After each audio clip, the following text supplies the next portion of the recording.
Hello friend, today I will talk about a movie the day after tomorrow.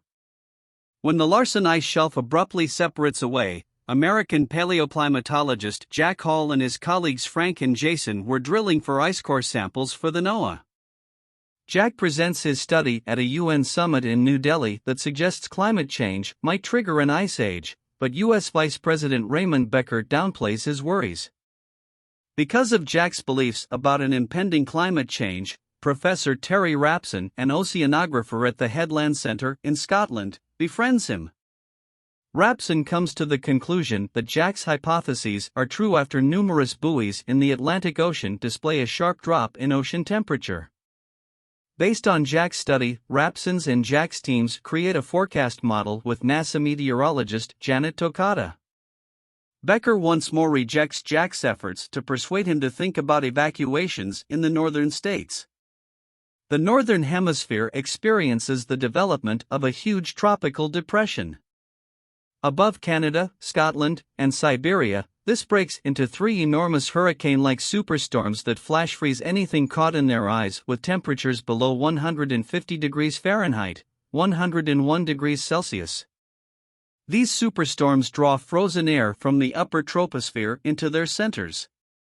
Jack confirms that the storm's strength and predicted severity are such that, when it is over, the entire northern hemisphere will enter a new ice age.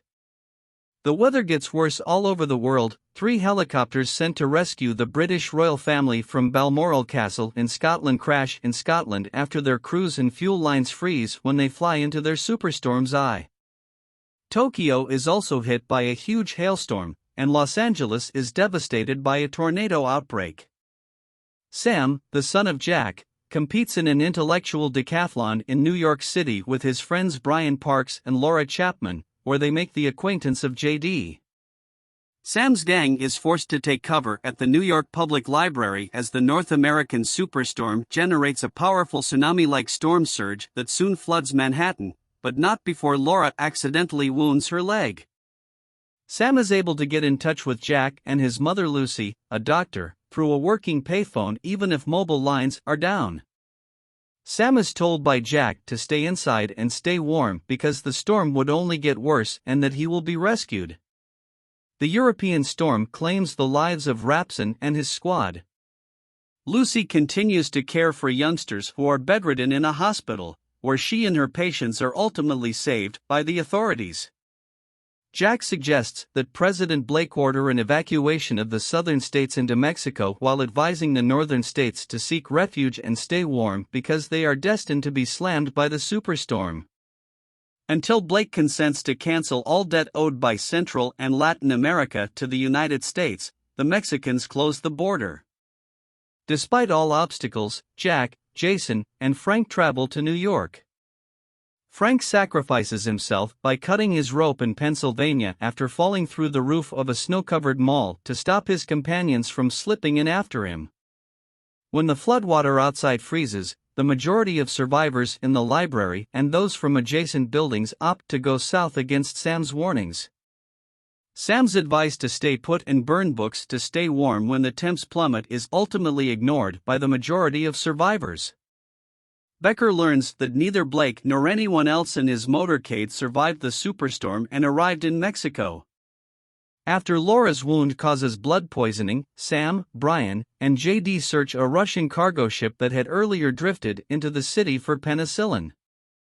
They also fight off a pack of wolves that have escaped from the Central Park Zoo and barely manage to get back to the library before the eye of the North American superstorm passes over and completely freezes Manhattan. Jack and Jason also seek refuge at a closed restaurant. The superstorms fade a few days later. When Jack and Jason finally make it to the library, they discover Sam's group still alive after discovering numerous civilians, including those who had fled the library, frozen to death.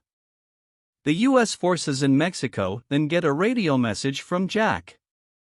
Becker apologizes on the Weather Channel for his ignorance, acknowledges his error, and sends helicopters to rescue survivors in the northern states in his first speech as the new president from the U.S. Embassy in Mexico. The group of Jack and Sam is picked up in Manhattan, where many individuals had made it out alive. The ice sheets that now cover the whole northern hemisphere on Earth's surface, as seen from the International Space Station, astounds astronauts, who observe that the air has never looked so clear.